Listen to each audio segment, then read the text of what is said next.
what is the right age to read scriptures to the kids? When the child is in your womb. अभी मैंने गर्भ संस्कार की बात की, जब आप पढ़ोगे, आप समझोगे तो ही बच्चे को स्क्रिप्चर्स मतलब कौन से स्क्रिप्चर्स है? अब simple stuff also. You start reading to the child, explaining to the child in the most easiest manner. आप ऑफ कोर्स बड़ी किताबें उनको समझा नहीं पाओगे, वो समझ भी नहीं पाएंगे, बट छोटी छोटी जो चीजें हैं वो आप स्टोरीज के माध्यम से, हमारा पूरा कल्चर ही स्टोरीज के माध्यम से है, जो हम पुराने. Can you share few examples? हाँ, so sure. So like I said, you know, many scriptures are there. अभी वैदिक scriptures है, आप चारों वेदास तो आप पढ़ोगे नहीं, बट उनको समझाना शुरू करो. Start the spark in them कि आपको पता है क्या चार वेद होता है. आप जो like for example people speak about astronomy, anatomy, biology, geography, ये सब हमारे बेसिक स्क्रिप्चर्स में है. आपको इसका ज्ञात है क्या? आयुर्वेद ये हमारे सबसे पुराना है. We used to have operations on the body. In the scriptures, it's been written down, and we have it. And now we're doing the medical science. We've looked at the engineering for so many years. Have you looked at those things? Simple information आप देने लगो. But जब when I'm talking about the womb, you can read a lot of मंत्र जाप आप कर सकते हो, या फिर सहस्त्र नाम पढ़ सकते हो. अब ये सब चीज़ें ब्लाइंडली नहीं पढ़नी.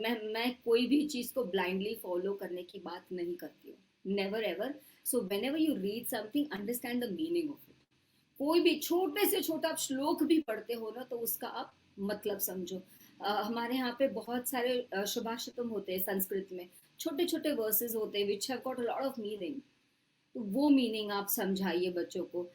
जरूरी नहीं कि आप बड़ा बड़ा स्क्रिप्चर्स उनको ले लेके समझाइए. छोटा छोटा वैदिक स्क्रिप्चर, ऋग्वेदा में, आयुर्वेदा में, उपनिषद में छोटे छोटे वर्सेस है जो बच्चे को सिखाया जा सकता है. There are lot of books that are coming in, Ramayana, Mahabharata, Upanishads for children. आप उनको उठाइए, pick up pieces and give it to them. Those things can be taught to children, and you can start off the scripture if they feel interested. And that's what the beauty of spirituality is. सब कुछ scriptures में नहीं होता, self inquiry में होता है. तो जो भी आप सिखाओगे उसमें self inquiry बहुत जरूरी है. ये भी एक प्रॉब्लम है पेरेंट्स के साथ में कि मुझे मेरा बच्चा स्क्रिप्चर्स में या फिर लिटरेचर में बहुत हाई चाहिए, तो मैंने पढ़ा दिया, रट्टा कर दिया, बच्चे को सब आ गया, पर बच्चे को कुछ समझा नहीं. बच्चा बड़ा होता है, बूढ़ा होता है, मर जाता है, फिर आता है, तब तक उसका कोई ज्ञान का कहीं पे भी कुछ भी नहीं होता. वो सिर्फ तोता है. तोता नहीं बनना है, उसको सीखना है. आप 10 स्क्रिप्चर्स में से आधा भी पढ़ लिया और वो पूरी तरीके से जी लिया, you are good for the rest of your life. So you start off scriptures very quickly if you want to. There is no problem. So, Ashilji, we can move to the next question from one of our parents only. They want to know that, you know, how to develop spiritual question in young kids. So, like you very well said, you know, that we need to start from when the child is in, you know, in our womb. So, I'm sure this question of the parents is very well answered already. So, we can move to the next question. Can I answer that question a little more? Just I'll give you 2-3 tips, because होता है ना कि काफी बार बच्चे बड़े हो गए, you cannot put them back in the womb, no, to start off the process again. So जो बच्चे already बड़े हैं, उनके लिए process अगर आपको शुरू करना है, it's never too late to begin. You can start with gratitude. You can start with your own self-awareness. You can ask the child. You can try you know, learning forgiveness with the child. You can start prayers with the child. Prayers religious नहीं होते, prayers spiritual होते हैं. So when you are connecting with the universe and praying for the well-being of the entire world, that is a prayer. Prayer is what you are telling your own self or the higher self or the universe or the deity you believe in, whatever you want, or the energy source. ये साथ में करिए, आप बच्चे के साथ करिए. Gratitude बच्चे के साथ करिए, क्योंकि वो ऑलरेडी अगर 6-7 साल का हो चुका है बच्चा, तो 2-3 साल के माइंड स्पेस में तो जाएगा नहीं, वो इमिटेट करने के मोड में है, तो जो आप करोगे वो ही वो करेगा.